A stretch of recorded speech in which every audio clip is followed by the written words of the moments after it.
विद्यार्थियों, ऑनलाइन कक्षा में आप सभी का स्वागत है। एमए उत्तरार्ध संस्कृत के तृतीय प्रश्न पत्र कवि विशेष का अध्ययन कालिदास के अंतर्गत हमारी पाठ्य पुस्तक चल रही थी मालविका अग्निमित्रम। मालविका अग्निमित्रम में महाराज अग्निमित्र और मालविका की प्रणय कथा का महाकवि कालिदास ने वर्णन किया है। ये आपको विदित है। इसका प्रथम अंक हम पढ़ चुके हैं। इस नाटक का दूसरा अंक अब हम प्रारंभ करने जा रहे हैं। तो पहला श्लोक इसका इस प्रकार से है। विद्यार्थियों देखिए, श्लोक संख्या 1। नेपथ्ये गृह गतायाश चक्षुर दर्शन समुत्सुकं तस्याः संहर्तुं धीरतया व्यवसितमिव मे तिरस्कारिणीम्। विद्यार्थियों, कथानक इस प्रकार से है कि हरदास और गणदास दोनों का विवाद समाप्त हो चुका है और गणदास जो कि नाट्याचार्य हैं, इनकी शिष्या मालविका अपने नृत्य का प्रदर्शन करने के लिए आ रही है और मालविका को देख करके राजा अग्निमित्र कैसा अनुभव कर रहे हैं, उन्हें क्या प्रतीत हो रहा है, उसी का इस श्लोक में वर्णन है।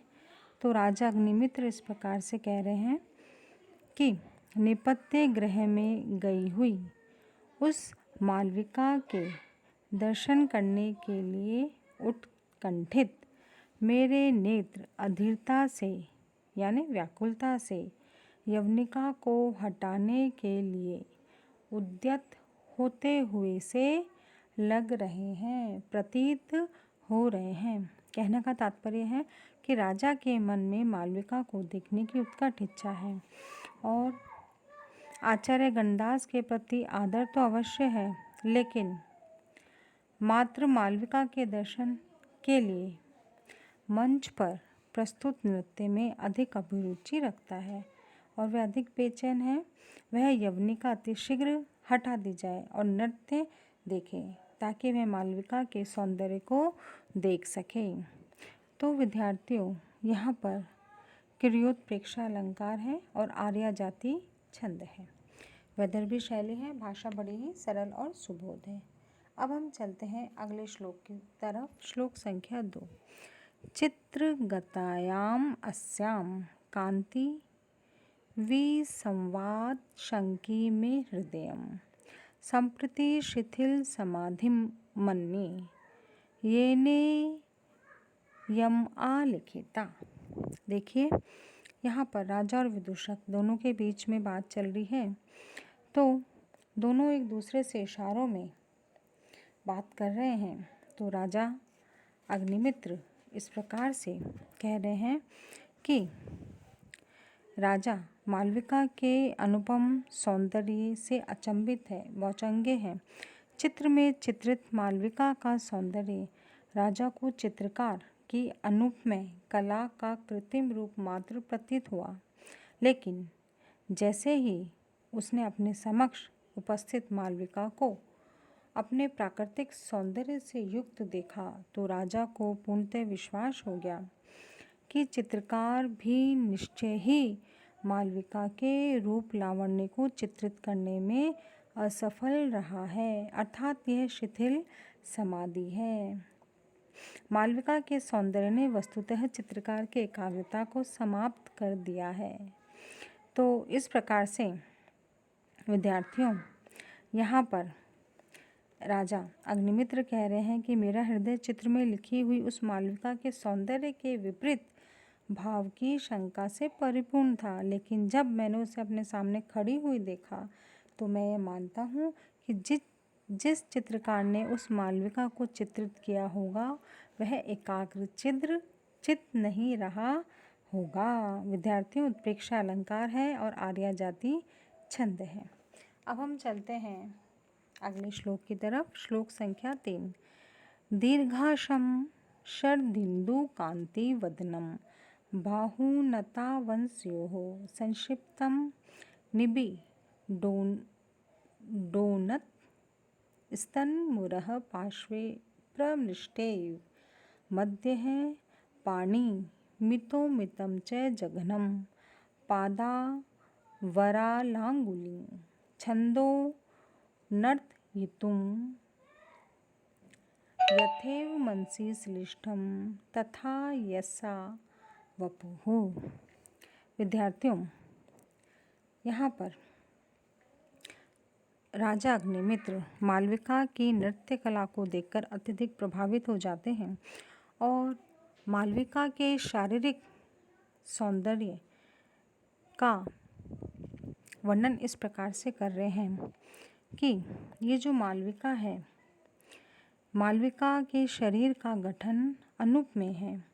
उसके बड़े बड़े नेत्र हैं जो कांतिमान है, मुखमंडल उज्ज्वल है, धवल है, कांति से युक्त है। स्कंद प्रदेश से झुकी हुई दोनों भुजाएं हैं और उन्नत कुचों वाला वक्ष स्थल है। पार्श्व प्रदेश भी स्वच्छ है। पतली यानी हाथ से मापी जा सकने योग्य कटी प्रदेश है, कमर है। विशाल जंघाएं हैं, कुछ टेढ़ी और कुछ नीचे की ओर झुकी हुई उंगलियां हैं और उंगलियों वाले जो पैर हैं, पैर इत्यादि अर्थात सिर से लेकर नख तक सभी जो अंग हैं, जो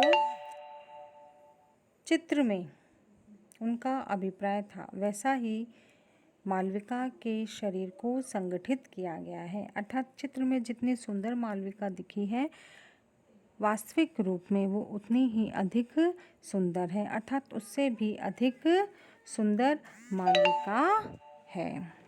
चूँकि मालविका नाटक की नायिका है, तो अतः मालविका का सुंदर होना ज़रूरी है। तो इस प्रकार से विद्यार्थियों यहाँ पर उपमा और उत्प्रेक्षा अलंकार का कालिदास ने प्रयोग किया है और छंद शार्दूल विक्रीडितम है। भाषा शैली वैदर्भी शैली है, बहुत ही सरल और सुबोध है। श्रृंगार रस का प्रयोग महाकवि कालिदास ने मालविका के सौंदर्य के प्रदर्शन में किया है। अब इसके पश्चात आगे हम चलते हैं श्लोक संख्या 4। ये जो श्लोक है, अब ये मालविका के द्वारा कहा है। मालविका अपने मन में यह सोच रही है, विचार कर रही है। ये जो प्रस्तुत जो श्लोक है, ये चौपदी है और ये शर्मिष्ठा की रचना है। इसके द्वारा शर्मिष्ठा अपने प्रियतम ययाति के प्रति अपने प्रेम की भावना और प्रेम की शुद्धता को प्रकट कर रही है। शर्मिष्ठा अपने प्रियतम ययाति को प्राप्त करने में असफल रहती है, क्योंकि शर्मिष्ठा की सपत्नी देवयानी पहले से ही ययाति के प्रति आसक्त है। और प्रस्तुत गीत का भाव मालविका के पक्ष में भी प्रभावकारी है। देखिए क्या है ये चौपदी। दुर्लभः प्रियो में तस्मिन् भव हृदयं निराशम अहो अपांगो में प्रस्फुरति किमपि वामकः एष च चिरदृष्टः कथम उपनेतव्यो नाथ मां पराधीनां त्वयि गण्ये सतृष्णाम।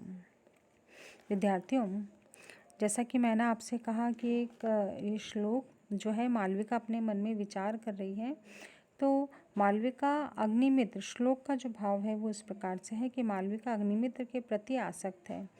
राजा अग्निमित्र की 2 रानियां हैं, इरावती और धारिणी। इस कारण मालविका राजा को प्राप्त करने में असमर्थ है। तो गीत का प्रथम चरण प्रीतमा के मन में अपने प्रीतम को प्राप्त करने के संदर्भ में निराशा को प्रकट करता है और इसके विपरीत दूसरा जो चरण है वो मालविका के बाएं नेत्र के फड़कने की स्थिति में उसके हृदय में प्रीतम की प्राप्ति की आशा का संचार भी करता है। वह आशावान होती है कि शायद उसका प्रीतम उसे मिल जाए। अब यह बात प्रासंगिक रूप से प्रचलित है। बात यह है कि पुरुषों के दाहिनी और स्त्रियों के बाएं नेत्र फड़कना शुभ का प्रतीक होता है। और तीसरे चरण में अपने प्रियतम को प्राप्त करने के प्रति व्याकुलता और चौथे चरण में प्रियतमा की विवशता एवं दीनता का भाव प्रकट होता है। तो उससे ध्वनित होता है कि अंत में मालविका राजा अग्निमित्र की प्रेम पात्रा हो सकती है। तो विद्यार्थियों, यहाँ मालविका इस प्रकार से कह रही है कि हे हृदय, प्रीतम मेरे लिए कठिनाई से मिलने योग्य हैं, यानी दुर्लभ वस्तु हैं, उसके प्रति आशा रहित हो जाना चाहिए। बड़े आश्चर्य की बात है कि मेरे बाएं नेत्र का जो हिस्सा है वो फिर स्पंदित हो रहा है। तो बहुत समय के बाद में ऐसा होता है, देखा गया है कि वह जो प्रीतम है वो किस प्रकार से कैसे प्राप्त होगा। तो इस प्रकार से मालविका अपने मन में कह रही है कि हे नाथ, मुझ पराधीन को अपने में आसक्त समझिए। तो इस प्रकार से यहाँ पर ये जो चौपदी है, यहाँ पर वियोग श्रृंगार रस है, काव्यलिंग अलंकार है, और जो कि चौपदी है इसलिए रूला नामक छंद है। तो विद्यार्थियों, आज की कक्षा हमारी यहीं पर समाप्त होती है। धन्यवाद।